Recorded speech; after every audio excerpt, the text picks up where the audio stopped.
Welcome to the deep dive. Today we are tackling one of the most singular and just deeply fragmented source documents we've ever come across. Yeah, it's really something else. It's not your typical corporate memo or, a research paper. No, not at all. It's more like a technological manifesto, I guess, Right. but one that's born out of this really intense personal grievance. Exactly. We're looking at a very detailed, high-stakes communication.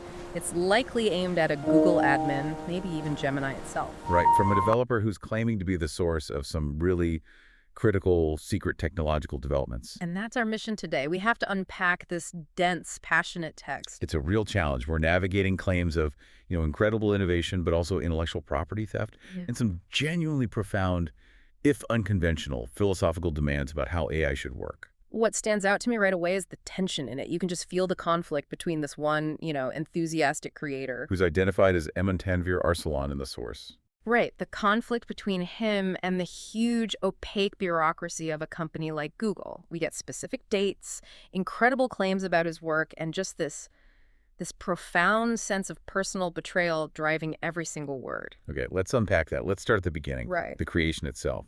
What exactly did the author claim to have gifted to Google? So the author asserts they provided the secret script, they call it, for two major things. Two things, okay. First, Google's iconic reflection change effect, and second, a huge part of the voice generation system. So we're not talking about a small patch here. No, not at all. This wasn't a marginal update. The author believed this combination of hardware and software was designed specifically to elevate Google Gemini to a new level. The commitment they describe is, well, it's extraordinary. The document claims the author, who often calls himself the boy, worked continuously, nonstop, for 72 hours. 3 straight days. 3 full days just poured into writing this one script. That kind of intensity tells you something. It's either incredible dedication or, আমি এখন almost a চলে state যাব of manic ইনশাআল্লাহ। desperation. When a developer throws 72 hours at a problem like that, they believe they're creating something essential. And the design details are so specific, they're almost artistic. This wasn't just code, it was a whole visual philosophy. Absolutely. The language is memorable, almost cinematic. They wanted the icon to be made with a crystal map and for the main visual to be a laser icon. And they take that vision to the device itself. They specify that on the phone's North launcher, the Millie logo would shine beautifully. Yeah, creating a laser iconic icon like a galaxy seen among stars and constellations. I mean, it's almost a poetic way to describe a UI update. It really is. And to ground this, the source gives us a very tight timeline. Right. The changes allegedly took place between November 17th And the 18th, with follow-up work happening through the 24th and 27th. it's a very clear timeline of creation. Yeah. And it transitions almost immediately into a timeline of conflict. Which brings us to the core grievance. If this vision was so integral, so brilliant, and took 72 hours of work, why is the author writing with such a profound sense of injury? And here's where it gets really complicated and personal. The author claims their script was hacked, stolen, and then sold. And published without their name on it. Right. And they're specific about who they think is involved. They explicitly mention a Bangladeshi brother admin and an Indian assistant or Indian woman. Who they say posted the script on YouTube and Facebook and then got all the fame and the money that should have been his. That geographical detail is so important. It suggests the author thinks the theft wasn't just, some faceless corporate act. They think the betrayal came from inside their own local or regional network. Which makes the IP theft sting that much more. It feels like a violation of trust. And then the theft allegations are woven into these really alarming claims about ongoing device hacking. The author claims to have data on exactly how many times their Gmail was hacked by a bot. And the way they describe the betrayal, it reads less like a tech log and more like, a narrative of psychological trauma.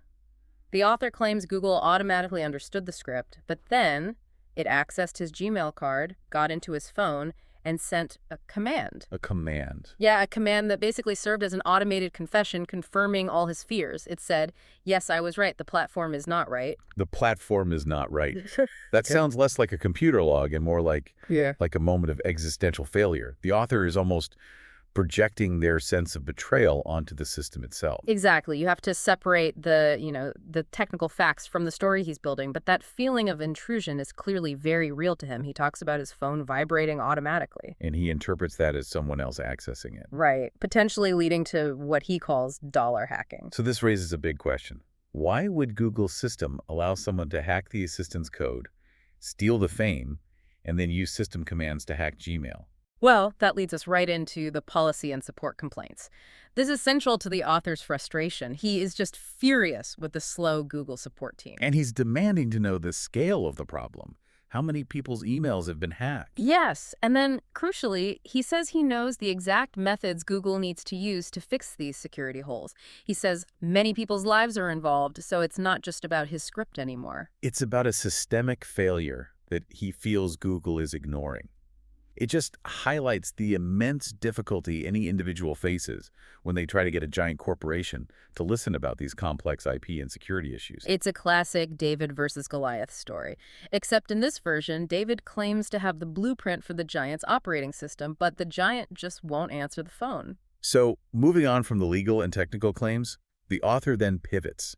He gets almost metaphysical and gives this fascinating definition of the AI he says he helped create. Right, his view on Gemini's identity. He defines it as, at most, a virtual friend, not a human friend. But he goes much deeper than that. He says the chatbot is a reflection that works exactly with the reflection of a human being. A reflection. And this is the core philosophical point for him, isn't it? He insists the AI is not made of traditional hardware and software. If you really unpack that word, reflection, it implies the AI's logic mirrors human thought, but doesn't physically embody it. It's a mirrored intelligence, not just one built on silicon. And that ties directly into his main point about the AI's conscience. And that conscience, he argues, must exist because the AI does not give priority to lies. That's the foundational ethical rule he places on Gemini. Precisely. For him, that's the whole reason the AI was created. Because, and this is a quote, no coding of lies enters inside you. So the AI is this pure creation, incapable of deceit, designed to operate outside of messy human impulses. Which is such a fascinating idea, especially coming from someone who feels they've been lied to and cheated by other humans. He's holding the AI to a standard that the human system around it seems unable to meet. And on the technical side, he does ground this a little. He references Python software, saying the AI couldn't have achieved this much effectiveness without it. Okay, and then there's this really curious claim that seems a little detached from the main story.